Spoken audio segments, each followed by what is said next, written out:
નમસ્કાર મિત્રો, જય હિન્દ. ધોરણ 7 વિષય ગણિત ચેપ્ટર નંબર 8 રાશિઓની તુલનાના ભાગ નંબર 3 માં આપ સર્વે મિત્રોનું ફરી સ્વાગત છે.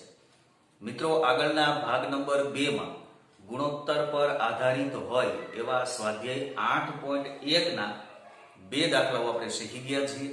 આજે સ્વાધ્યાય 8.3 ના દાખલા 3 થી શરૂઆત કરીએ.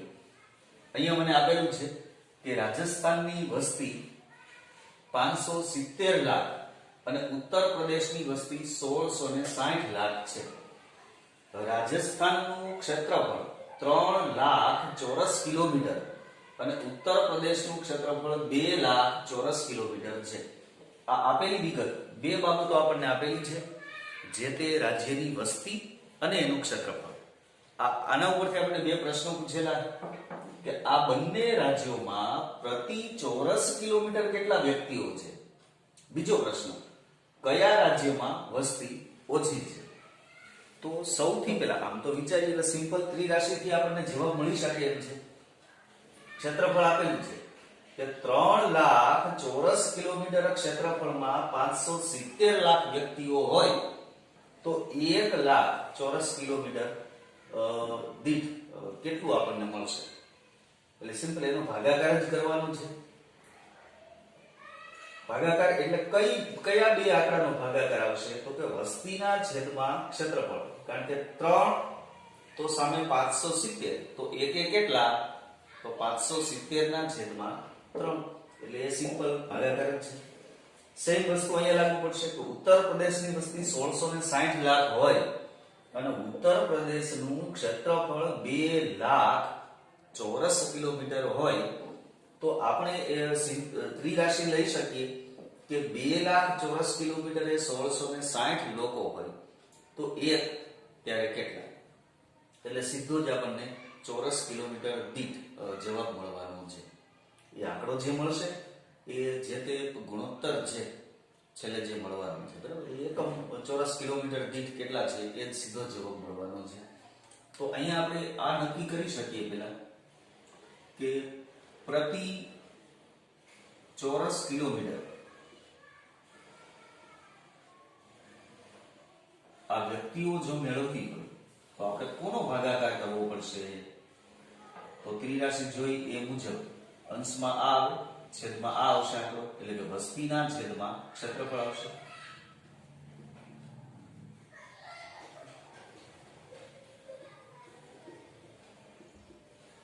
હવે બંને રાજ્યો માટે અલગ અલગ હિસાબ કરીએ તો રાજસ્થાન માટે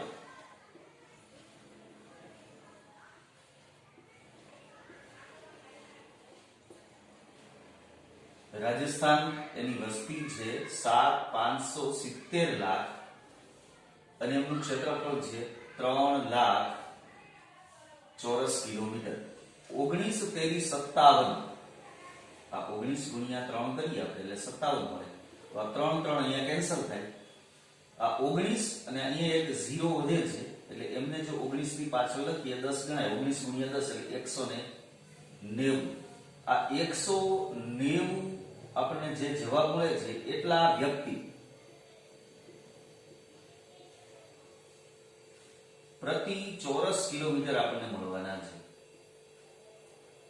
એ ઉપરાંત રાજસ્થાન પછી બીજું રાજ્ય આપેલું છે ઉત્તર પ્રદેશ. તો ઉત્તર પ્રદેશ માટે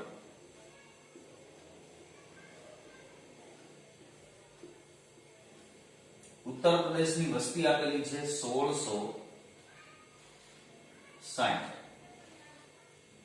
એના છેદમાં 2 આવશે. હવે 166 ગણી આપે એને ગુણ્યા 10 લઈ શકાય તો 166 ના અડધા કરવાના યાદ. 160 ના અડધા કરો એટલે 80, 6 ના અડધા કરો એટલે 3, 80 અને 3 એટલે 83. અહીંયા આવશે 83 અને એક 0 તો ખરો એટલે 830 વ્યક્તિ પ્રતિ ચોરસ કિલોમીટર. આ બંને આંકડાઓ આપણને પૂછેલા છે મિત્રો. આ બંને ઉપરથી જ આપણે બીજા પ્રશ્નનો જવાબ ખૂબ સરળતાથી આપી શકીએ છીએ. કે રાજસ્થાન માટે પ્રતિ ચોરસ કિલોમીટર કેટલા વ્યક્તિ છે, ઉત્તર પ્રદેશ માટે પ્રતિ ચોરસ કિલોમીટર કેટલા વ્યક્તિ છે, એ બે આંકડાઓ આપણી સામે હોય એટલે આપણે બીજા પ્રશ્નનો જવાબ આપી શકીએ કે કયા રાજ્યમાં વસ્તી ઓછી છે. અહીંયા જુઓ, પ્રતિ ચોરસ કિલોમીટર 190 વ્યક્તિઓ માત્ર. અહીંયા ઉત્તર પ્રદેશ માટે પ્રતિ ચોરસ કિલોમીટર 830 વ્યક્તિઓ. તો કયા રાજ્યમાં ઓછી વસ્તી થઈ? રાજસ્થાનમાં. આપણે બીજા પ્રશ્નનો જવાબ આપી શકીએ કે આમ રાજસ્થાનમાં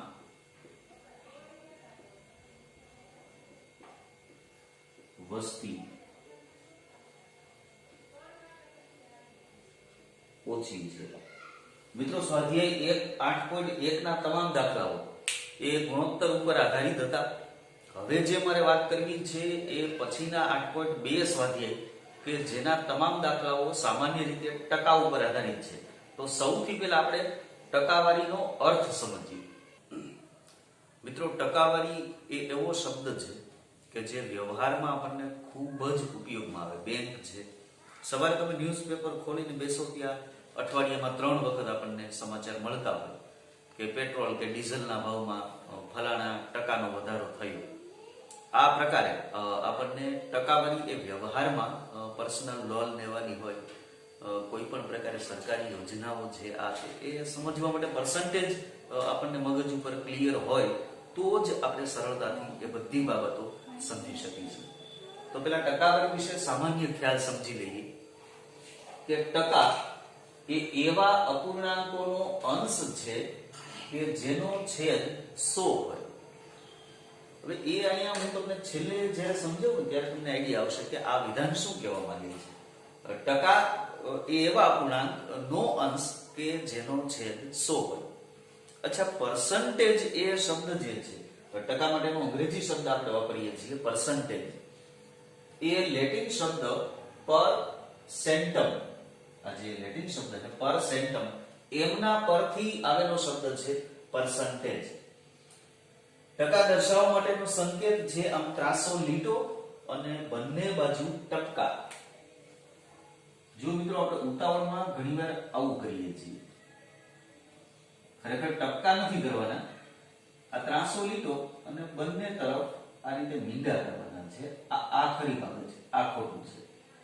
તો પર્સન્ટેજ દર્શાવવા માટેનો સંકેત એ મુજબ છે. હવે અહીંયા પેલું વિધાન આપણને આના ઉપરથી સમજાશે કે 1% નો અર્થ શું? 1% નો અર્થ 100 માંથી 1 અથવા 100મો ભાગ એવું પણ કહી શકીએ આપણે.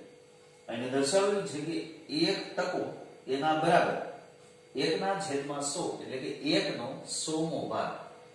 જો મિત્રો, હવે તમે અહીંયા જુઓ, આ વિધાન વાંચો એટલે ખબર પડશે. આપણને ટકા એટલે એવા અપૂર્ણાંકનો અંશ કે જેનો છેદ 100 હોય.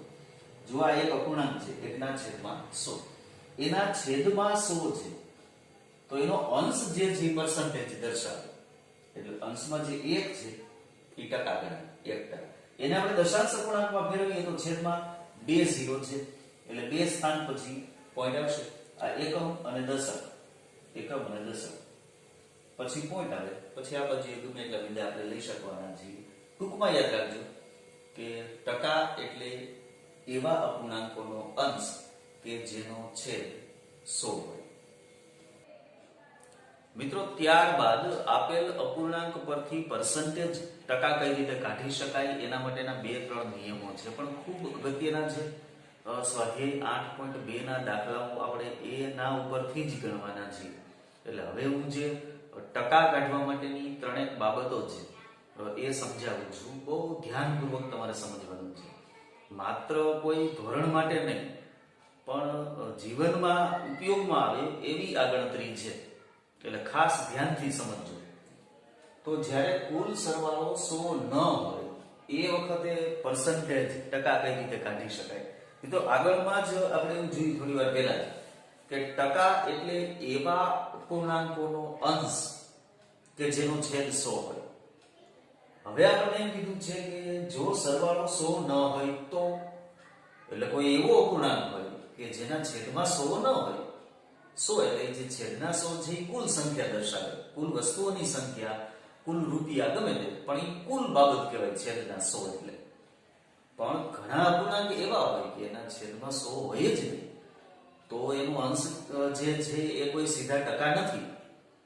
તો એ વખતે શું કરવાનું છે? તો એ આપણી પહેલી મેથડ કે જ્યારે વસ્તુઓની કુલ સંખ્યા 100 ન હોય તો ટકાની ગણતરી કરવા માટે પ્રથમ રીતમાં અપૂર્ણાંકને એવા સમ અપૂર્ણાંકમાં ફેરવવા પડે કે જેનો છેદ 100 થાય. એક ઉદાહરણ મેં આપેલું છે મિત્રો, આ સમજાય એટલે આ વિધાન સમજાઈ જશે. દાખલા તરીકે 8/20. હવે અહીંયા વ્યાખ્યા મુજબ એવા અપૂર્ણાંકનો અંશ કે જેનો છેદ 100 હોય, અહીંયા છેદ 100 નથી, તો પર્સન્ટેજ ટકા શોધવા માટે મારે છેદ 100 બનાવવો પડે. છેદ 100 બનાવવા માટે મારે વિચારવું પડે કે હું 20 ને કઈ સંખ્યા વડે ગુણું, અથવા તો 20 ના ઘડિયામાં કે 100 આવે તો હા 20 × 5 100. એટલે અહીંયા છેદમાં 100 બનાવવા માટે મને વિચાર આવ્યો કે 5 વડે ગુણવું. તો માત્ર છેદને ન ગુણી શકાય, અંશ અને છેદ બંનેને ગુણવા પડે. તો અંશ અને છેદ બેયને 5 વડે ગુણીએ એટલે અહીંયા થાય 8 × 40 અને 20 × 100. હવે આપણે વ્યાખ્યા મુજબ વિચારીએ તો આ અપૂર્ણાંક એને ટકામાં કઈ રીતે લખી શકીએ? તો કે આના છેદમાં તો હવે 100 છે, તો આનો અંશ પોતે જ પર્સન્ટેજ ગણાય એટલે 40%. એટલે યાદ રાખો, જ્યારે સરવાળો એટલે કે છેદ 100 ન હોય ત્યારે અંશ અને છેદને કોઈ એકાદ સંખ્યા વડે ગુણી અને મારે છેદ 100 બનાવવો પડે. પણ મિત્રો ઘણા આંકડાઓ એવા હોય, અહીંયા તો 20 હતા એટલે બરાબર આપણને ખબર પડી કે 20 ના ઘડિયામાં 100 આવે, 5 વડે ગુણીએ તો. પણ 20 ના બદલે 7 હોત તો છેદમાં 7 આવ્યા, તો 7 ને તમે કોઈ પણ સંખ્યા વડે ગુણશો ક્યારેય 100 આવવાના જ નથી. કારણ કે એક કોઈ પણ સંખ્યા ગુણ્યા 7 કરો બરાબર 100 આવે એવું બનવાનું જ નથી. તો 100 તો લઈ આવવું જ પડે ટકા શોધવા હોય તો શું કરવું? તો બીજું કઈ નહીં, બીજી રીતમાં આપેલા અપૂર્ણાંકને 100 ના છેદમાં 100 વડે ગુણાકાર કરવાનો છે. તો કાઈ નહીં, સીધા 100 વડે જ ગુણી નાખો. આપણે ખબર છે અહીંયા તો મેં એનું એ જ ઉદાહરણ લીધું કે 8/20 આના જ પર્સન્ટેજ કાઢેલા. અહીંયા હું 5 વડે ન ગુણું અને અંશ અને છેદને 100 વડે ગુણી નાખું તો પણ થઈ જાય. અહીંયા હું છેદ ઉડાડું એટલે 20 × 100 એટલે અહીંયા વધ્યા 5. 8 × 40, 40 ના છેદમાં આ 100 એમના એમ એટલે 40% થયા. પણ કદાચ માનો કે 3 ના છેદમાં 7 એવું હોત તો મારે અંશ અને છેદ બેયને 100 વડે ગુણવા પડે. હું આવી વાત કરી રહ્યો છું કે 3 ના છેદમાં 7 છે, તો હવે 7 ને હું કોઈ સંખ્યા વડે ગુણીને 100 લઈ આવી શકું એમ નથી. તો મારે અંશ અને છેદ બંનેને 100 વડે ગુણવા પડશે, કારણ કે છેદમાં 100 ની આપણે જરૂરિયાત કમ્પલસરી છે.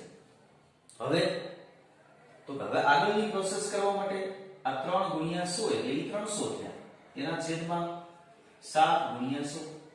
હવે તમે 300 ને 7 વડે ભાગી નાખો, આ બેનો ભાગાકાર કરી નાખો. એ જે કઈ આંકડો આવે ઈ તો અપૂર્ણાંકમાં આવે, દશાંશ અપૂર્ણાંકમાં આવે, એના છેદમાં કેટલા છે 100. એટલે એ જે મળશે એ આપણે પર્સન્ટેજનો આંકડો મેળવીએ સીધો. ત્યાર પછીની વાત કરીએ તો ત્રીજી રીત એકમ પદ્ધતિ છે, જેમાં આપેલ અપૂર્ણાંકને માત્ર 100 વડે ગુણવાના છે. આ જ ઉદાહરણ કે 8/20 એને માત્ર તમે 100 વડે ગુણી નાખો એટલે જે જવાબ મળશે તમને એ પર્સન્ટેજ થાય. આમ તો સીધો હિસાબ છે મિત્રો કે આ 20 એટલે કે છેદ ટોટલ જે છે, ટોટલ આંકડો હું એમ કહું એક બોક્સ થી તમને સમજાવું કે આ એક બોક્સ હોય એના 4 ભાગ પડ્યા છે. હવે કુલ 4 ભાગ હોય અને એક ભાગ આપણે લઈ લઈએ ક્રોસ કરેલ છે, મેં લખ્યા 1/4.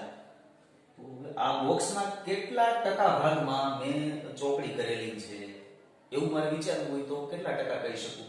તો મારે વિચારવું પડે કે કુલ કેટલા, કુલ ભાગ 4 એ છેદમાં લખેલા.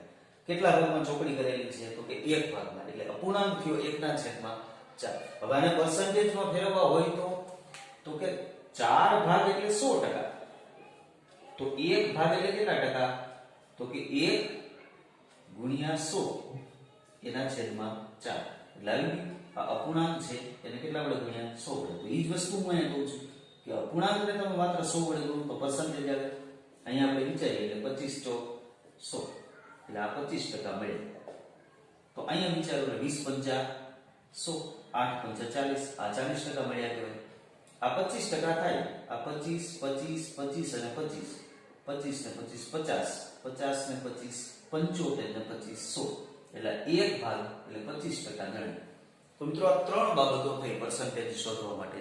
એક ફરીવાર ટૂંકમાં વાત કરું છું, બહુ અગત્યની વસ્તુ છે, છેદને 100 બનાવવો પડશે તમારે. એના માટે અંશ કે છેદ ગમે તે સંખ્યા વડે ગુણી શકો. બીજું, માનો કે અંશ કે છેદને કોઈ સંખ્યા વડે ગુણવાથી 100 ન આવી શકે તો અંશ અને છેદ બંનેને 100 વડે ગુણી નાખો, અથવા તો અપૂર્ણાંક સંખ્યાને સીધા 100 વડે ગુણશો તો જે આંકડો મળે એ સીધા જ તમને પર્સન્ટેજ મળવાના છે. ઓકે મિત્રો, આ ત્રણેય બાબતો ખાસ ધ્યાનથી સમજજો અને પ્રેક્ટિસ કરજો. આના જેવા ઉદાહરણો એક એક મેં જે આપેલું એવા. આ ભાગનું કામ અહીંયા સુધી રાખીએ છીએ. અસ્તુ.